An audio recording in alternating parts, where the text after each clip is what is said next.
Welcome to Man Does Tech, where I solve the problems you didn't even know you had.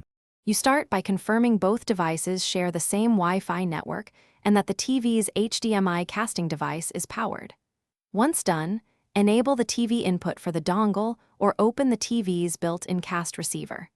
Make sure your phone's casting app is updated and background apps are closed to free resources.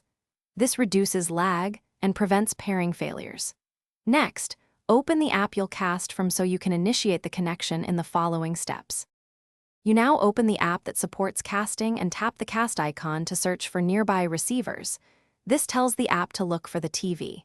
Once you see your TV's name, tap it to initiate the connection and make sure to grant any permission requests on your phone.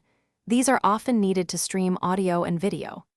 After connecting, adjust phone sleep settings and volume and choose screen orientation if mirroring. These steps ensure smooth playback and prevent the stream from cutting off. You finish by starting the content and confirming audio/video sync on the TV.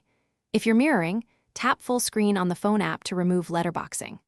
Once streaming, keep the phone near the router for stronger Wi-Fi and close other streaming sessions to preserve bandwidth. If you hit problems, try a wired HDMI adapter as an alternative since it eliminates wireless variables. This often fixes lag or dropout. And one troubleshooting tip: if casting won't connect, restart the app, power cycle the TV/dongle, and reboot the router to clear network hiccups. Thanks for watching. If you found this helpful, don't forget to like and subscribe.